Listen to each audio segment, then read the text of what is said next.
A eletricidade sempre existiu, mas no início ela não era bem compreendida. Acreditava-se que a eletricidade nascia lá no céu, e Deus lançava relâmpagos na terra de acordo com o seu humor ou com sua vontade. Muitos e muitos séculos depois, as cidades foram iluminadas e a energia elétrica começou a ser entendida pelas pessoas. Já sabemos, é claro, que não existem deuses lançando trovões e que a eletricidade não é um milagre. A energia elétrica é fabricada. Essas fábricas de eletricidade são chamadas de usinas de eletricidade. São as centrais elétricas. Essas centrais produzem luz, calor e fazem com que os motores de nosso dia a dia funcionem. Entretanto, para fabricar a energia elétrica, é necessário consumir outros tipos de energia, como o petróleo, a força das águas, o carvão e etc.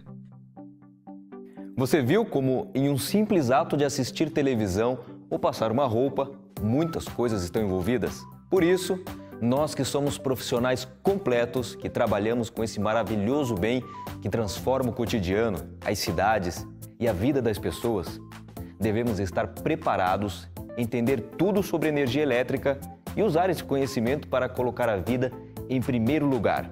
Esse curso é para isso e é para você. Vamos lá?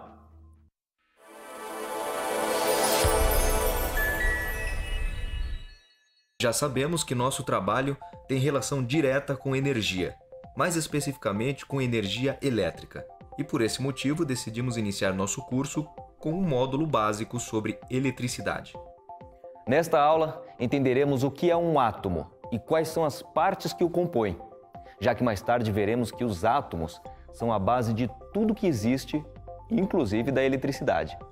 Tudo isso por um objetivo: nos ajudar a entender a importância do uso dos equipamentos individuais e coletivos de proteção, como também a importância dos procedimentos de segurança, como, por exemplo, a análise preliminar de risco, a APR.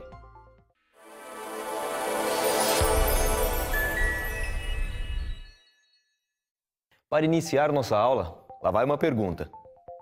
O que uma maçã e um telefone celular têm em comum? Você consegue responder? Esses dois objetos são formados de átomos. Inclusive você e eu, e também todas as demais coisas existentes no mundo, somos compostos de átomos. Portanto, os átomos são a base de formação de tudo o que existe. Por esse motivo, quanto mais entendermos sobre o átomo, melhor será para entendermos tudo sobre eletricidade. Um exemplo: se pegarmos essa barra de alumínio e formos dividindo, até chegarmos ao menor pedaço possível, chegaremos ao átomo.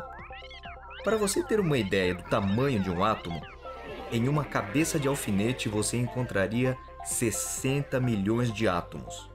Ele realmente é muito pequeno. A primeira coisa que você deve entender é que o átomo é formado por duas partes: o núcleo e a eletrosfera. Essa imagem é a representação do átomo. O núcleo é essa parte que está aqui, e a eletrosfera é essa parte externa, composta de camadas. Já vamos explicar isso melhor. No núcleo temos dois tipos de elementos, e na eletrosfera apenas um. Ou seja, no total, em um átomo temos três elementos: os prótons, os elétrons e os nêutrons. O núcleo é constituído de prótons, partículas de carga elétrica positiva, e de nêutrons, partículas de carga elétrica nula. A eletrosfera, por sua vez, é constituída de partículas de carga elétrica negativa, os elétrons. Para você ter uma ideia, se o átomo fosse um estádio de futebol, seu núcleo seria do tamanho de uma bola. Os elétrons são mais leves e ficam girando ao redor do núcleo. Contudo, eles não ficam passeando livremente, não. Os elétrons giram ao redor do núcleo do átomo de um modo organizado, estão distribuídos em camadas. De acordo com o número de elétrons do átomo, a eletrosfera pode apresentar de 1 a 7 camadas. A distribuição dos elétrons nas diversas camadas obedece a condições bem definidas. A regra mais importante relacionada à estrutura atômica, e que é muito importante para a compreensão da eletricidade, é a que diz respeito à camada mais distante do núcleo. Essa aqui que você está vendo, ou seja, a camada externa. Esta regra diz que a camada mais externa de um átomo pode acomodar no máximo 8 elétrons. Entendeu? Essa camada que você vê aqui pode ter no máximo 8 elétrons. Veja bem. Essa camada pode ter 5, 6, 7 elétrons, mas não existirá um átomo com mais de 8 elétrons nessa camada aqui, a última camada, a mais externa. Os átomos sempre querem assumir uma condição de neutralidade ou equilíbrio. Assim como tudo na vida, estar equilibrado é o mais importante. Essa condição de neutralidade é também chamada de equilíbrio elétrico. Veja essa imagem mostrando dois átomos diferentes. Vamos contar o número de elétrons e prótons para você perceber o equilíbrio. 1, 2, 3, 4, 5, 6, 7 prótons no núcleo e 1, 2, 3, 4, 5, 6, 7 elétrons na eletrosfera. Neste outro exemplo, você verá o equilíbrio de forma diferente, com menos elétrons. 1, 2, 3, 4, 5 prótons no núcleo e 1, 2, 3, 4, 5 elétrons na eletrosfera. Isso mostra que o número de prótons que está no núcleo do átomo deve ser igual ao número de elétrons na eletrosfera. Quando isso ocorre, o átomo está eletricamente neutro. Ele está equilibrado. Podemos dizer, ele está em paz. Se o átomo tem mais prótons que elétrons, ele terá carga elétrica positiva. Se acontecer o contrário, se ele tiver mais elétrons que prótons, terá carga elétrica negativa. Como veremos em seguida, o fato de o átomo não estar em paz, ou seja, não estar equilibrado, é bastante importante para entendermos a eletricidade, pois nesse caso fica facilitada a troca de elétrons entre átomos.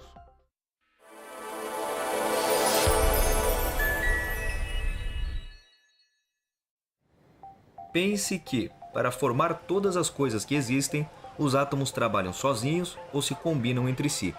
A combinação de átomos depende exatamente da troca dos elétrons que estão na eletrosfera. Mas não é a troca de qualquer elétron não, pois os átomos só ganham ou perdem elétrons que estão na última camada, a mais externa. Você deve estar se perguntando por que os átomos trocam elétrons. Como se dá essa troca? Vamos explicar mais um pouco. Isso se dá do seguinte modo: alguns átomos perdem elétrons, enquanto outros ganham elétrons. Por que isso acontece? Toda essa dinâmica surge pelo fato de que os átomos querem estar em equilíbrio, em paz. Já falamos isso antes, não é?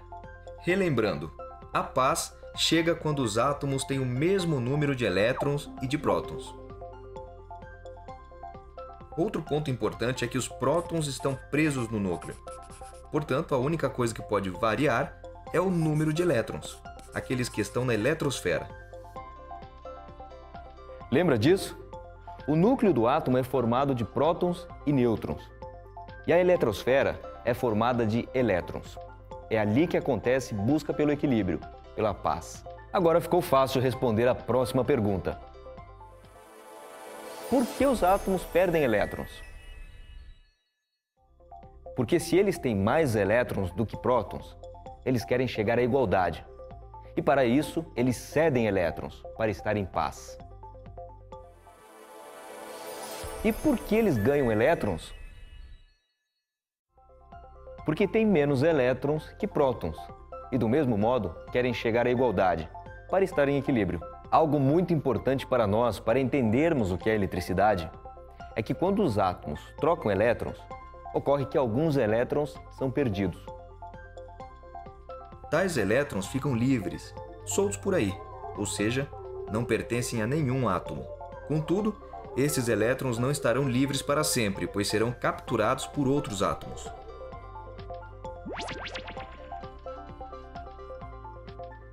Mais adiante, voltaremos a falar do fato de os elétrons estarem livres e serem capturados. pois isso é importante para entendermos o que é corrente elétrica. Mas antes de entender o que é corrente elétrica, temos que entender os processos de eletrização dos corpos e as diferenças entre materiais isolantes e materiais condutores. Mas isso é assunto para outra aula. Esperamos por vocês. Até a próxima!